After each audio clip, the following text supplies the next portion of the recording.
Namaste.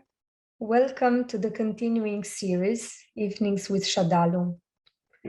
Today we will continue our series, part 7 on spiritual life. I welcome Joel. Namaste. Namaste, Alina. Namaste, Sraddhalu. Namaste. Namaste, Sraddhalu.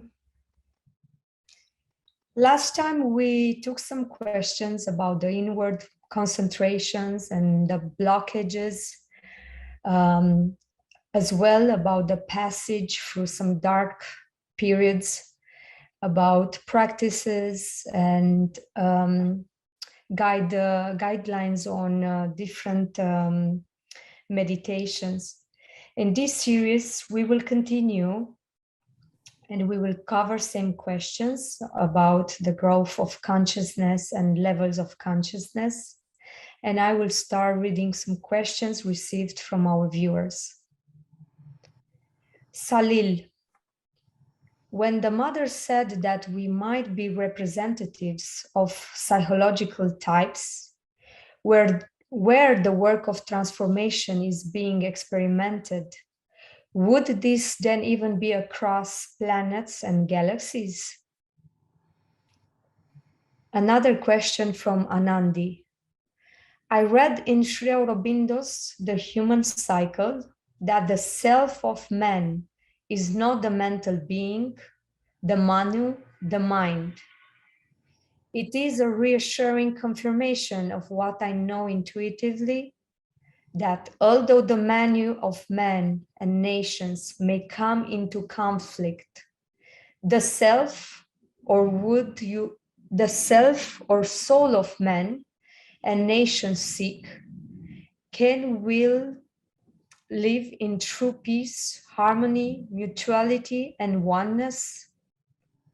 Would you please elaborate on the distinctions of manu and self, soul of man and nations, and how we can individually and collectively take the conscious, willed steps towards a life divine that is reality, seeking to manifest amidst apparent chaos and conflicts? Yes, both of these questions are in continuation of earlier discussions that we had. One was about human beings, or each one of us being a kind of a representative type, and therefore a change that we make in our personal effort, in our consciousness, has the effect of rippling out and helping others of the same type of personality or with the same kind of human problem. And we understood this, of course, in the context of the Earth, but does it apply to larger group identities, which would include perhaps the solar system and galaxies and everywhere in the universe? And allied to this is the second question regarding the Manu and mental being, but I'll just deal with this before moving on. There's a very interesting letter of Sri Aurobindo where he's asked about the work of physical transformation that he's doing. Now we have to understand what is meant by that. Any higher consciousness working on a lower consciousness, using it as an instrument, does not change it necessarily. But when, as a part of the integral yoga and one of the objectives of the integral yoga, the higher consciousness takes up the lower, changes it fundamentally in its substance, in its quality, in the powers and principles by which it works. At that point, we call it a transformation. So, as an example, our physical body is formed of the food that we eat, which is plant or animal tissue, but eventually plant.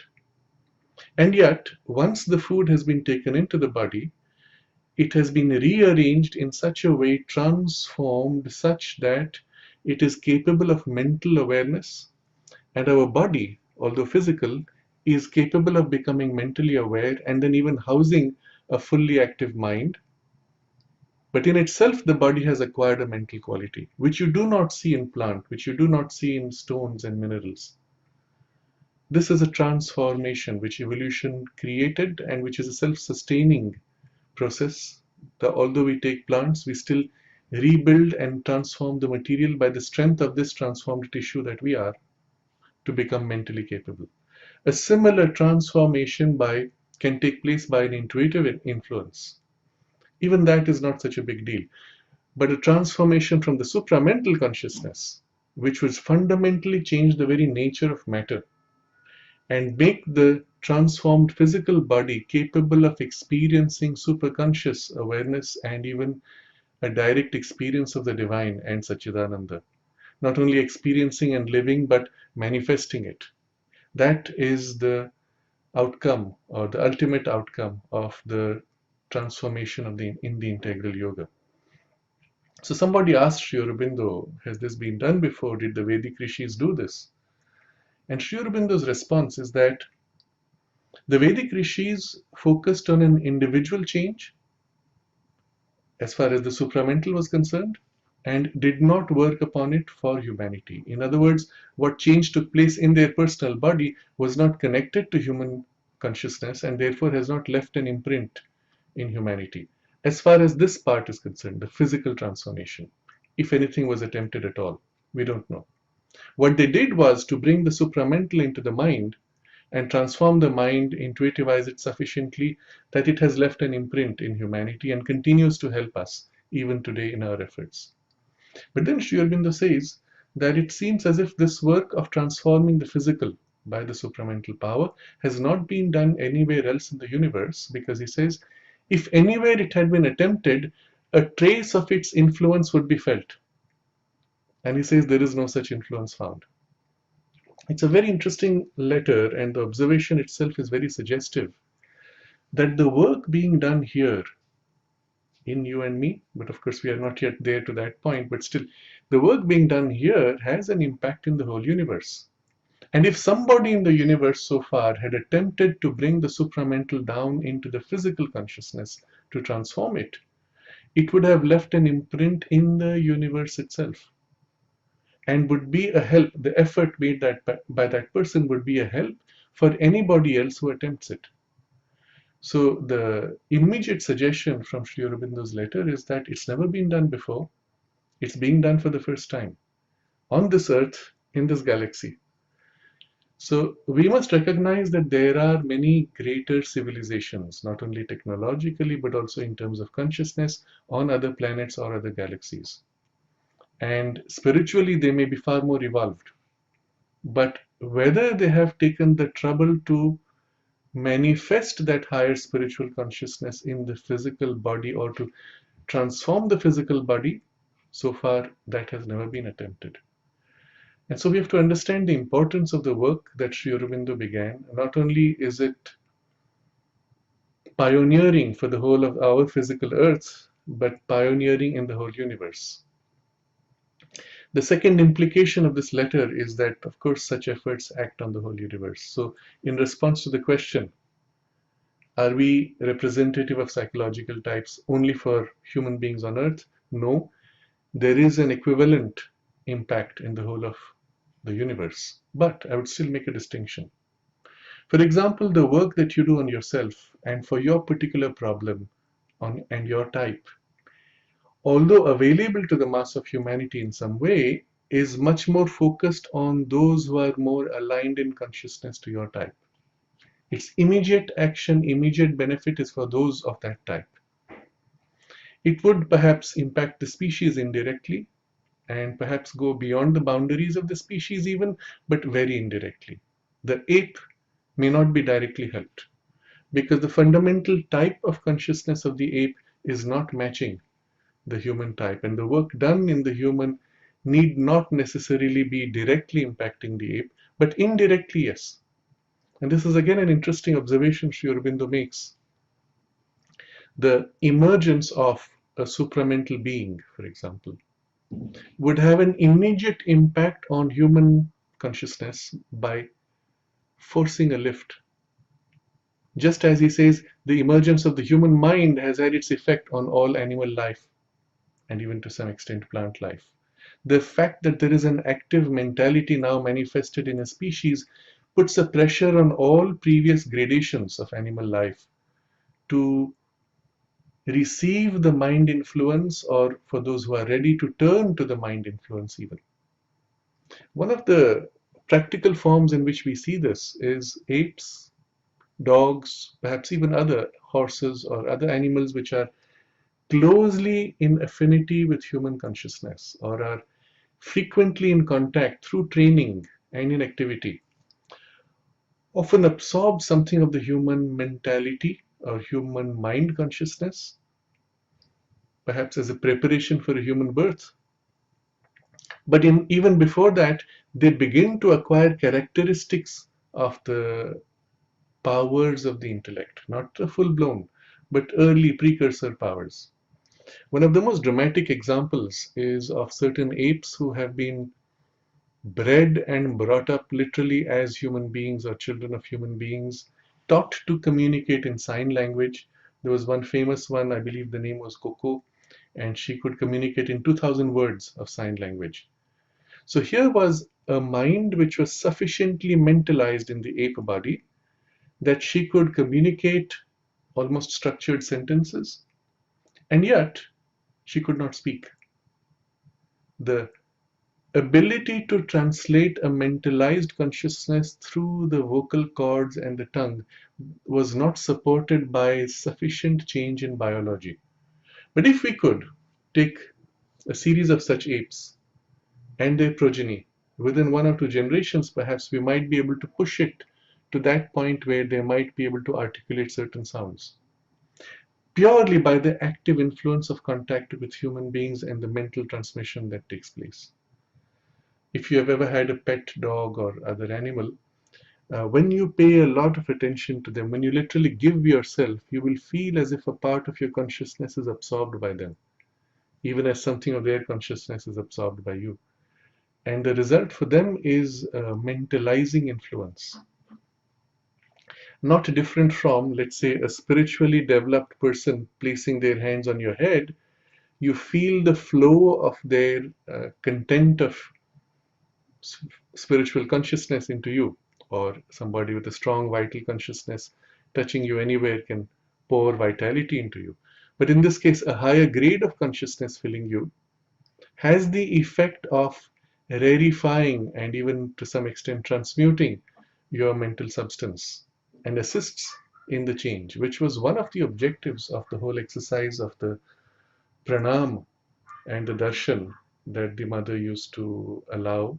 So pranam is that act of bowing. It was not just an Indian ritual habit.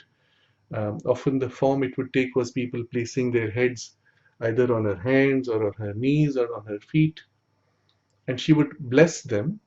In the act of placing the hand, she would pour a higher grade of spiritual consciousness, which would fill the whole being, of course, but also be working inside to raise, to purify, to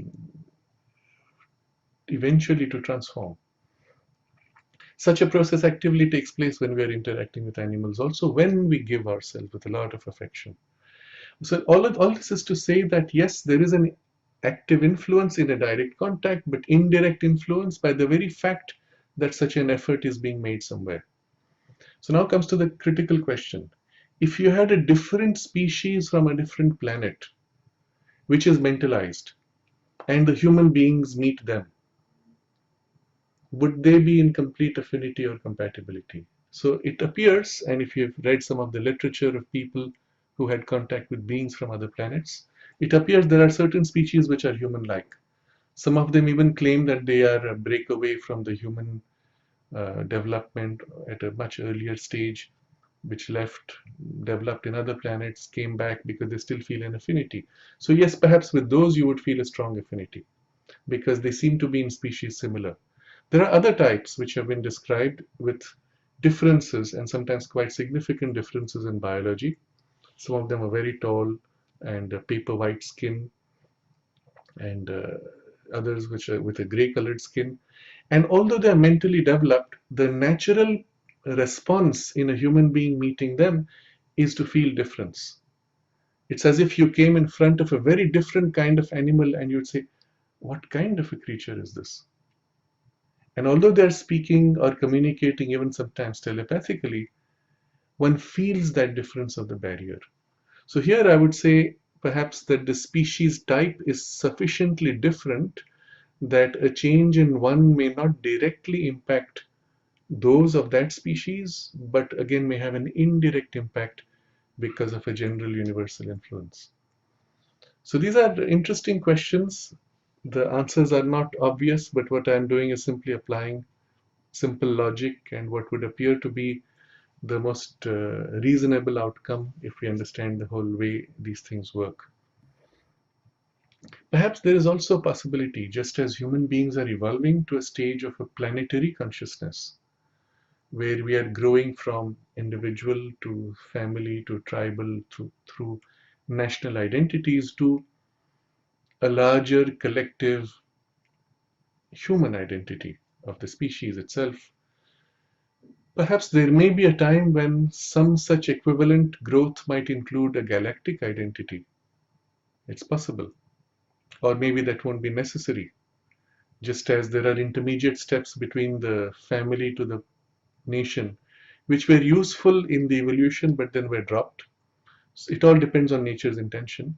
So too, from our planetary consciousness to linking to others, maybe a simple one galactic or intergalactic universal consciousness, or there may be other forms which may be intended by nature to be developed. We don't know, we could only speculate or wait for actually those events to unfold in time.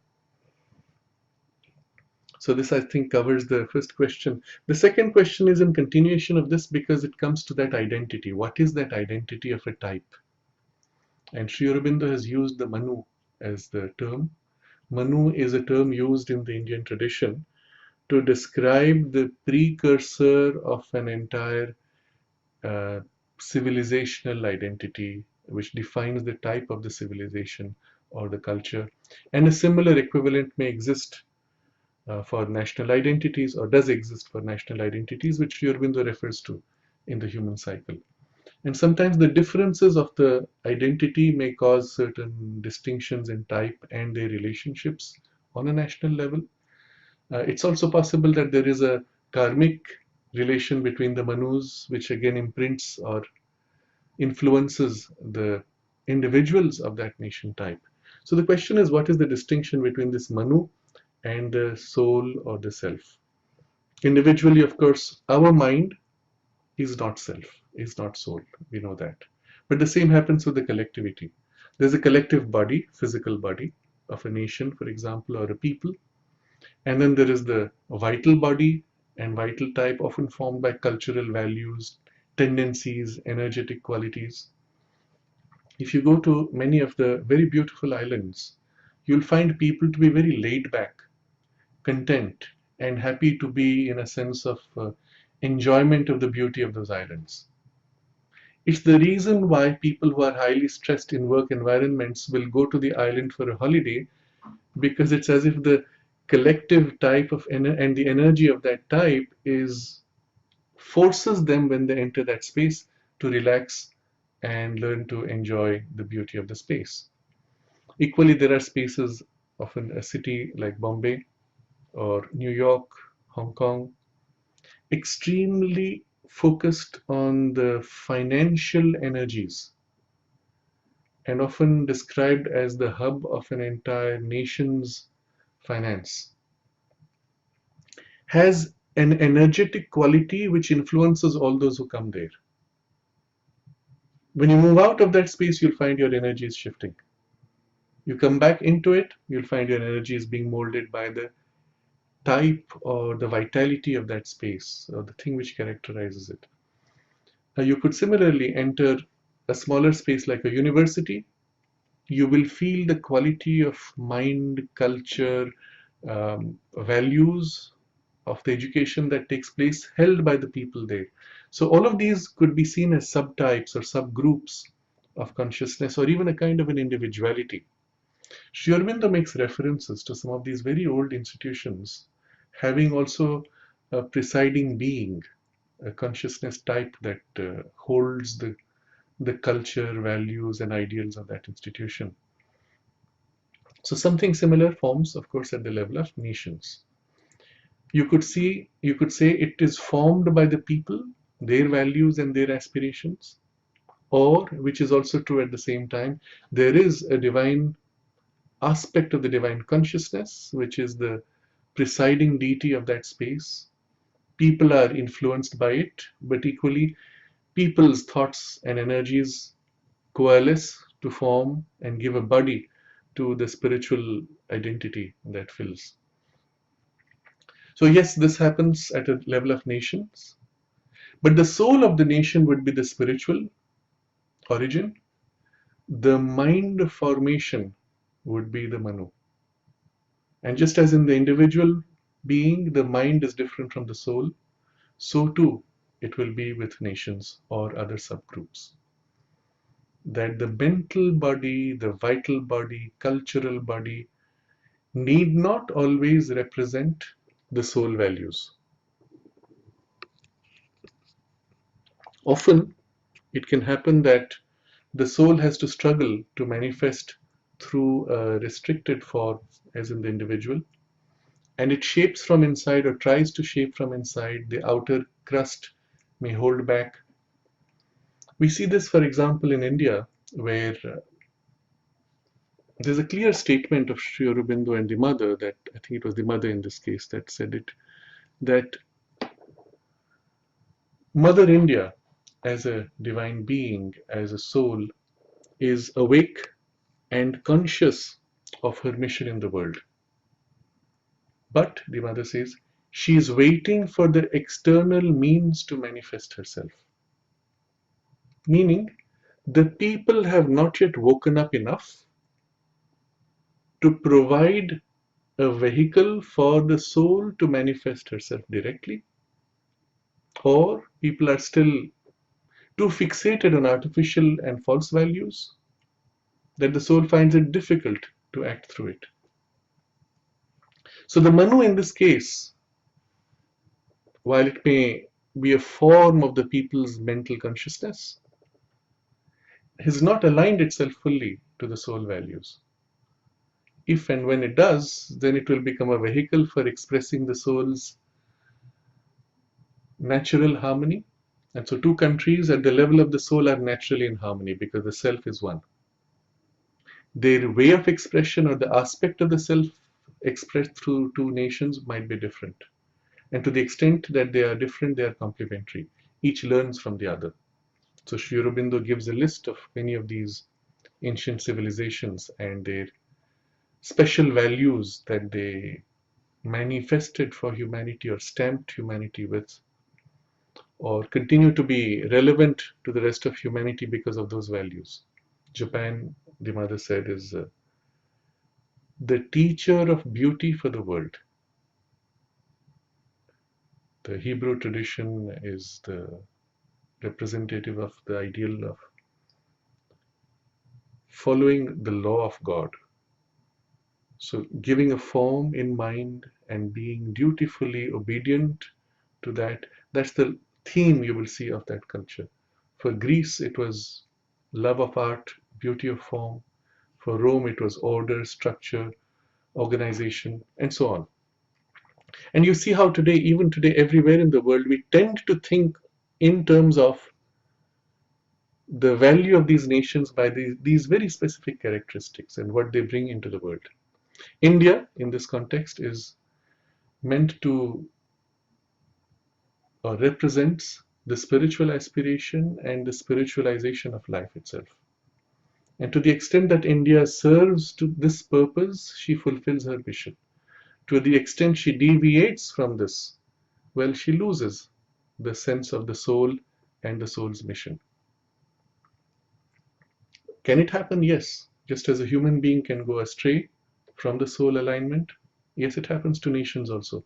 But Sri Aurobindo points out whenever that happens, the civilization declines.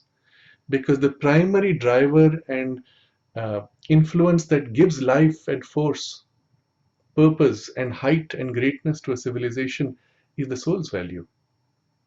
When that is forgotten, when that is lost, the civilization naturally declines. As you see Greece today.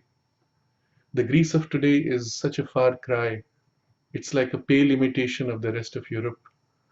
And although the ideals and values are still seen represented in ancient monuments and sculptures, you don't see it as a living force in the people. In my limited experience of contact with Greece as well as people from Greece and elsewhere in the world, the sense I had was it felt as if you dug deep enough, you could touch something of that ancient culture and tradition. But the layers covering are so thick now, and I suppose a lot of it goes to the educational system, which is uniform across Europe, and the so-called modernity, that it seems quite badly covered up. One does find occasionally extraordinary exemplars where the full force of that ancient ideal is still felt, but they're rare. So I think that should be enough to show the distinction between Manu and self.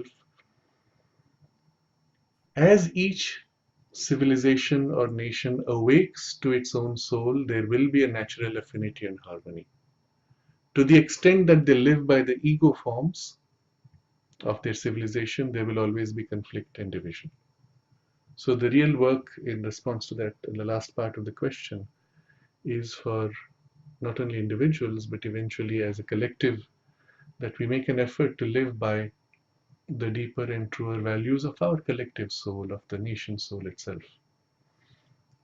Some of us perhaps do not feel so strongly aligned to a national identity, and it is enough that we align ourselves to the divine presence within the self, that is the self of all, and it will find its natural form in our alignment and harmony, not only in the national space, but in the collective human and even galactic spaces. Shall we move to the next two questions? Because we have two questions related on the same topic. Yadav is writing, in the talk about the experience of materialization performed by the Agori Sadhu from Varanasi that you have met, how was it done? Materialization versus teleportation.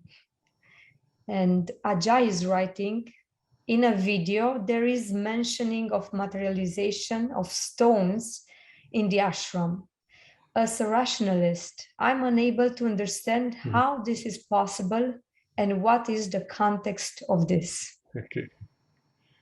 Yes. The second question relates to the incident which has been narrated, I suppose, many times.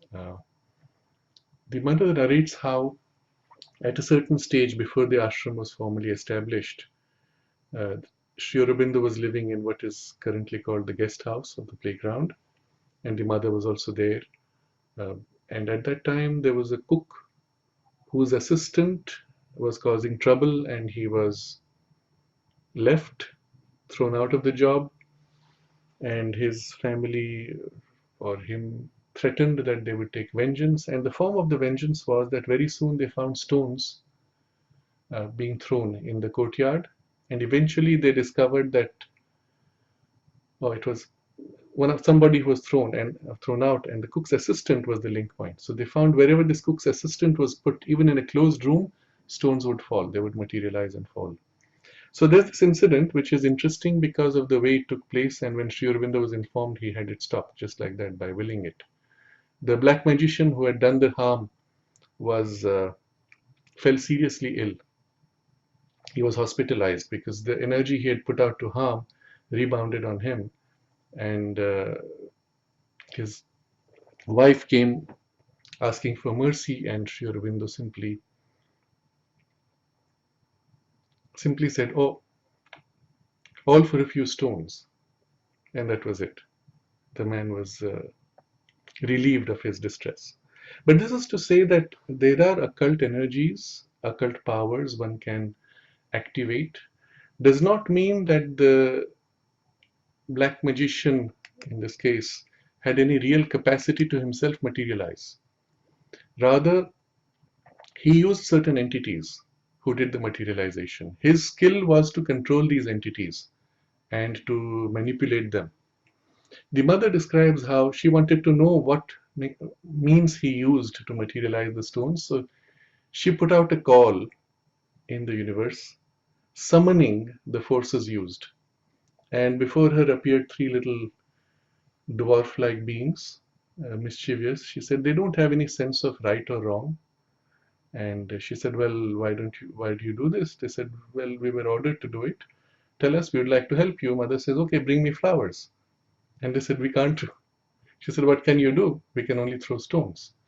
So these are what in the theosophical tradition are called elemental beings. Their work, their function is at a very material, elemental level in operating the elements that keep the balance of the universe. There are specialized beings for all kinds of activities, beings relating to water, beings relating to the growth of plants, flowers, seeds sprouting, and other specialized beings aligned to specific animal species or bird and plant species also. Now, all of this is to say that if these beings can be harnessed or compelled by some means, then they can be made to do these things, which they normally do in nature automatically.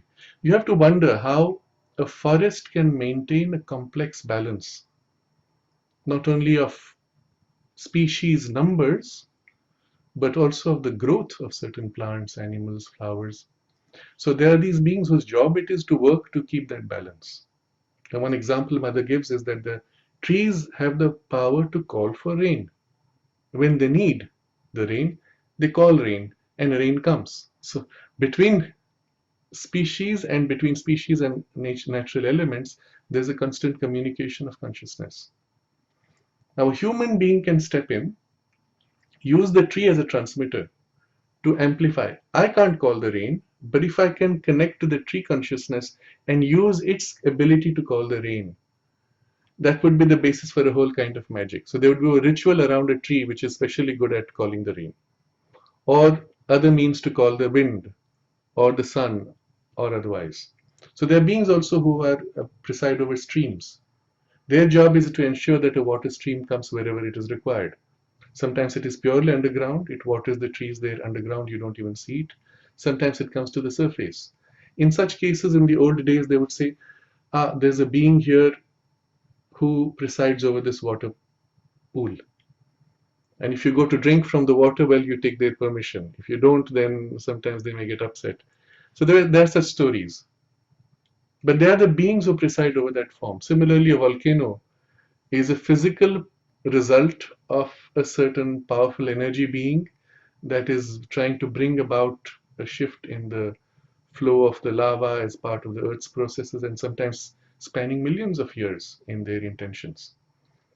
So this is to give a general background of the complexity of what happens behind an ordinary seeming natural scene. Separately from this, a person can develop a power. If those beings can do it, why can't we? After all, we are supposed to be more conscious or even potentially more capable. So certain people take the trouble to develop the power to, in this case, materialize or to influence or to call the rain or change weather patterns or otherwise. If you understand how it's done, you can say it's not difficult in the sense that the process is simple enough. The difficulty is in your ability to put enough energy in concentration and to direct life energy in a particular way, which is a skill that we never learn in school. Some of us have a little bit of it instinctively, but if you take the trouble to develop, pretty much anyone can do it with greater or lesser skill. Many of these techniques are taught in the martial arts, and particularly in those where there is a deliberate attempt to develop what are called paranormal or psychic powers. All of them eventually rely on control of life energy at the border, which is almost material. So the person asks, how is it done? Both materialization and teleportation. And the rationalist says, I don't understand how it's possible. And I'm bringing this question up here because in the previous session we had last week, that is number 84 in the evening series, there was a discussion on science and the spiritual approach or the spiritual framework in which we can understand physical science. If you've gone through that, you would remember that physical matter is an extreme condensation in rigidity of what is essentially pure consciousness. Consciousness undergoes degrees of self-modification until it appears as physical, dense, rigid, colliding substance. If you take it back one step, the rigidity of the substance becomes less. The resistance of substance to intermiscence, to merging into another substance becomes less. If you go back another step, you can actually see a form of substance, but it's almost ghost-like. You could pass your hand through it. If you take it a degree further behind, you would not see it with physical sight. But sometimes you would be able to touch or sense, there's something here, I can't make out quite what. But I can't see it, but it's there. Sometimes it's so close to the physical that you don't see it with physical sight, but you feel it.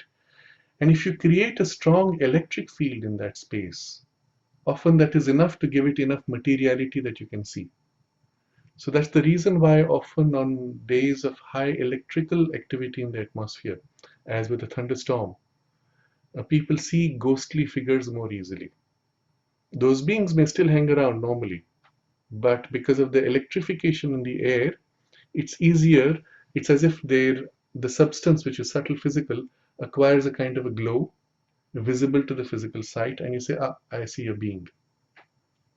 There's a very interesting observation Mother makes at one point. It's recorded in the agenda. She speaks of how on a darshan day, when she came out and she brought down this high consciousness into the atmosphere and onto the people, she said it was so dense and so tangible that if the physical circumstances had been right, you would have seen a light around her. I think at that point it took the form of a slight fogginess, like a mist. But if the physical circumstances were right, you could have seen a light. Now, it's easy to do this. It doesn't need a high spiritual consciousness. You can do it with a vital, intense, densified vital energy also. But in this case, it was in relation to a spiritual consciousness descending and acquiring this degree of materiality. So just because you see light, it doesn't mean it's the highest consciousness. My point to explain this is any densification of energy or consciousness can produce that. In that case, it would have been a measure of the density of that spiritual descent. All this is to show or explain that behind the complete materialization or densification of any matter are finer grades in which that matter can exist. Now, if you can intervene with your mind or with your life energy directed by your mind to modify the vibrational quality of that substance, you can make it as if more subtle, less material, simply by inserting the vital energy into it with a certain intention, until the substance becomes semi-transparent and then dematerializes, at which point it is still there, but it's no more bound to the laws of dense gross physical matter, one of which laws is gravity. So such a material, such an object, for example, if it is reduced to some degree of materiality, you could take a huge stone, work upon it to reduce the materiality, and you could lift it by hand, because now it does not have the same degree of the earth principle. You could also, by modifying the water principle in it, shape it. Now these are things you have seen people do in occult, as occult powers. There's a famous example of in the Jagannath temple in Puri, there is a pillar where Prabhu Chaitanya, one of the very great saints of the Bhakti tradition in India, is said to have leaned against the pillar in a state of ecstasy. And because the energy in that ecstatic state was so great, the hand literally melted the stone, or the stone became soft, and the imprint of the hand is still seen. If you think in terms of atomic structures and physics as we know it, it's impossible, or it would need humongous amounts of energy, more than even your most powerful the cyclotrons to be able to make that happen. But if you understand things from the way it was discussed in the previous discussion, in terms of the 5 elemental principles and how consciousness is at the basis of it, your mind entering the stone consciousness, modifying the gradation where it is material vital. That's the point you have to catch. There you put an intention and the entire stone can be made soft, or a metal piece can be made soft as a spoon being bent. So people with a concentration will bend the spoon with their finger, or sometimes without touching it. They place their hand against this near the spoon, put that intention and energy, and the spoon just bends and falls, or sometimes breaks. These are demonstrations, not only seen, but one can train. The point, though, in all this is, all of this is part of existing nature's laws. And if you know how to tap into that grade of consciousness, you are only wielding an existing natural process. But it requires a certain skill and an effort, and sometimes great energy of vital force. The easier way is what was the black magician's method, or any other magician's method, white also, is to align with beings who operate on those levels. So at every grade there are beings. So the beings who live at that level of vital physical domain, well, they're operating there, that's their job. So for them it's no effort, it's all they can do. They can't go higher, they can't go lower. If you can tap into those beings and make a pact with them, they follow your command and they do it for you. But it's not your power really, it's just your authority over them. They in return, of course, take something back from you in return for their services, which may not be sometimes so nice. I don't know if this is enough as an explanation for how it happens. If you want to think in terms of atomic structures, it's more difficult to understand, because what happens to the atomic structure? If you think instead that the atomic structure itself is nothing but the dense form of an energy pattern, think of it this way. You never really see an atom as it is. You never really see an electron or a proton as it is. What you see is the way light bounces away from it, or the way another electron bounces away from it. And you see the response, which is your sight, by which your mind constructs the form behind. So think of it this way. Every electron or proton or atom is nothing but an energy bundle putting out a certain pattern of response. When light bounces from it, the energy bundle gives to you the impression of a certain form. Now the same energy bundle, if you refine the grade of energy, the bundle and the form of the bundle can stay the same. But the light interacting with it will weaken, the interaction will weaken until the light rays will go right through, or with minor modification, at which point the energy bundle has become semi-transparent. Your rock has become semi-transparent. Or in the case of a watch or a gemstone, you've dematerialized until it is now outside the domain of physical light. But subtle sight could still see it. At which point you can, with mind will, move it around, teleport it, and then again rematerialize, shift the gradation of the energy bundle. So if you think in terms of atoms, you don't understand. If you think in terms of energy bundles, which appear to you as atoms, then the whole mechanism and the science of it is obvious. I think that should be enough to cover this question.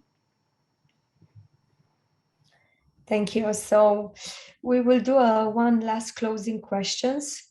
Although we covered some of this topic in a previous session, maybe we will develop more on Salil's question. He writes, while reviewing our current activities in terms of Satyam, Shivam, Sundaram, it seems to be that when we're focusing on one activity, it is much easier to shift the inner attitude. For example, bringing beauty into speech, offering the work to the mother, gratitude to the mother for giving insights into solving a problem, which brings a sense of sacredness. But often we are required to multitask, work in parallel on many things. With work from home, we are shifting focus often or doing two or more things at the same time, like thinking about work while doing something else in house physically. The dispersion of concentration seems to make me lose the sense of sacredness. It is often difficult to make something beautiful when we are not concentrated. Does multitasking have any truth behind it? Does multitasking become easier as one becomes wider in consciousness? We have heard that the mother would engage with subtle beings while also in contact or conversation with people physically. As beginners on this journey, what would you recommend to maintain the inner attitude? Should we avoid multitasking? That's a very interesting question. A very practical issue. You will recall this discussion comes from, or this question comes from our discussion earlier a few weeks ago when we spoke of making conscious effort to bring nourishment to the soul's values, to the psychic being.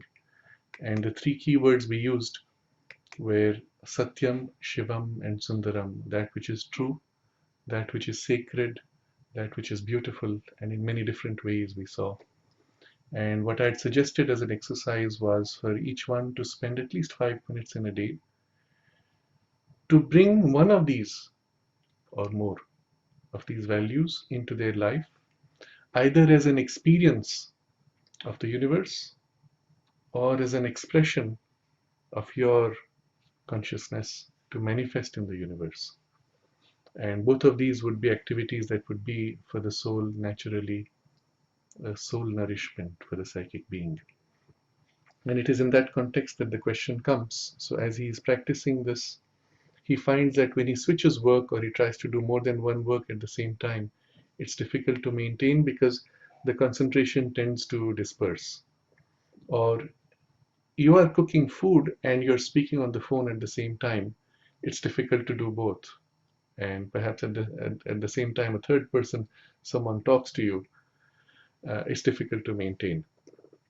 I would suggest the best way to fully understand this theme would be to read an entire chapter from the synthesis of yoga titled Concentration, where Sri Aurobindo takes up in great detail this whole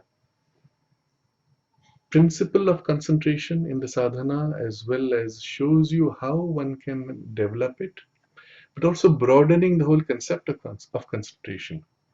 In the more ascetic traditions, concentration is used in a very narrow sense as gathering your mind to a single purpose, cutting off all else.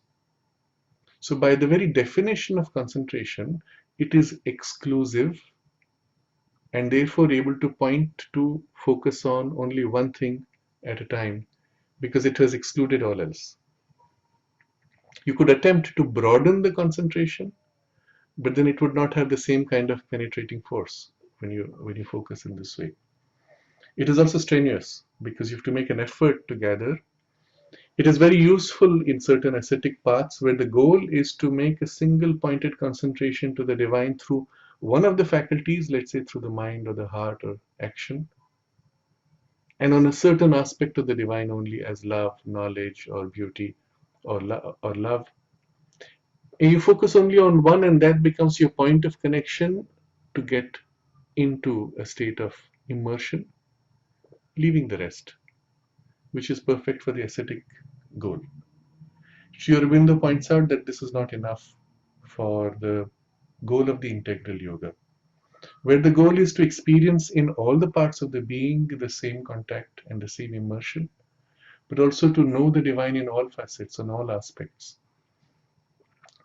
In the later part of this chapter of in the Synthesis of Yoga, he gives 3 different methods in which the concentration can be applied, the third of which is what in this case I'm pointing to as a solution, where he says that when you train your mind to perceive the sense of the one immanent Brahman, the divine filling all things, becoming all things in the world.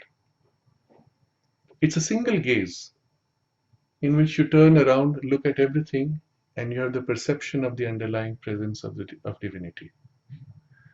You literally, vividly see this as form of divinity. Now, before you reach that stage, there may be degrees in which you have a mental idea.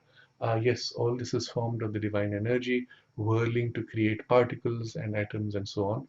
But eventually it deepens until you have a vivid, concrete sense of presence of the divine in all things, filling all things, as if an expansion. And to link it to the previous session, it's like the ether filling, which is the divine presence itself, filling everything. And in this way, one begins to have the perception of the self with eyes open, through all the senses, in all things, simultaneously. At that point, he says, this kind of strenuous focus of concentration is no more required. You even have a very relaxed perception. It's still a concentration, but dwelling on the divine underlying feeling. And therefore, it's a relaxed perception, effortless, in which as you work, that underlying sense does not change because it is the same presence in all things. This would be the ideal solution for the difficulty that Salil has raised in the practice. If you can move towards this, it would be the easiest way. But in preparation for this, and as a first step of developing your power of concentration and your ability to enter in communion or relation with the divine, the strenuous focus is good. It's extremely useful. And you can develop relationships or experiences of various facets and in various parts of your being. So I won't offer one single solution for all. I will suggest start with that which is easiest for you. Start with 5 minutes of concentrated effort in which you dwell on this perception, communion, expression, form of sharing, devotion, love, consecrated action, whatever form it takes. 5 minutes of concentrated effort. And then later you'll find the mood of it still stays with you. In the middle of the day, you will remember that, and spontaneously something in your heart might flow. And so the concentrated effort, although strenuous, will have a ripple effect of influence during the day. If nothing else, consciously remember that, oh, it was so good. And somehow your heart fills, and in the midst of whatever you do, the glow is there, and automatically something of its touch radiates. So such would be a good starting point. And maybe you do multiple times, 5 minutes or 1 minute during the day. But later one would drift towards this other practice, which is the growing perception of the presence with which you hold a spontaneous, effortless sense of communion and closeness. And for the purpose of the integral yoga, this would be the path to follow in development. In the chapter itself, you'll find many further hints and practical guidelines. I want to link this to the previous discussion of the last special session that we had on science, and conceive of, for your understanding, conceive of the underlying ether as substance or vibration of the divine consciousness. That divine consciousness is, in essence, Satchidananda. It is the delight which is conscious, which is sheer existence. That lays out like a oceanic body, or as an air or space that fills everything. And so now when you look at the wall, although you see the foam of the ether through various degrees of modifications, becoming this cluster form of molecules, atoms, etc., giving you the form and experience of colors, shapes. In your mind, you know, it is form of the underlying ether, which is the divine itself as substance. Dwell on this idea. Move from there to the next. Look at the ceiling. Look at the scene outside. Look at the flowers. Look at the plants. Look at the furniture around you. Look at the floor on which you stand. You're standing on form of Satchidananda. Dwell on this. Hold this perception as a mental idea, but as a perception through your sight. Then look at your body. Your hand is formed of form of Satchidananda. The blood flowing is form of Satchidananda. When two hands touch, it is form of Satchidananda interacting with form of Satchidananda. And the touch that you register in your mind is only a superficial form of the delight of Satchidananda meeting delight of Satchidananda. Dwell on this idea. It's such a wonderful, beautiful, moving idea. Dwell on it. Look at everything in this way. And in this way, you'll find yourself drawn very spontaneously and very deeply into this contemplation, dwelling, immersion, meditation on the divine presence in all things, as all things. Do this as a practice for a few minutes every day. And you'll find once you get the hang of it, it is such a great joy. And then you'll find you can do it almost effortlessly while walking. This is the practice Sri Aurobindo did when he was in jail while walking, looking everywhere and imprinting, he says, through the mind, the perception of the divine in all, as all. It's very powerful, but easy practice. And for the mind, especially, to think of all forms as form of Satchidananda, as the ether, is a very easy way to enter into this perception. And perhaps I can suggest this as a theme for practice for those who would like to do that in the coming week. And we can dwell on this vision for a few moments before we close.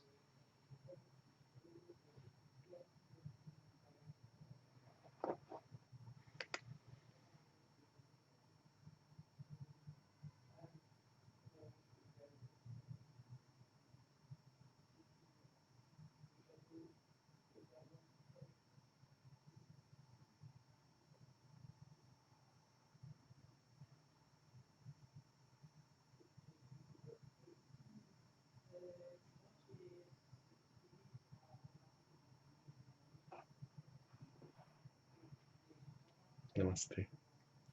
Thank you. Namaste. Thank you very much.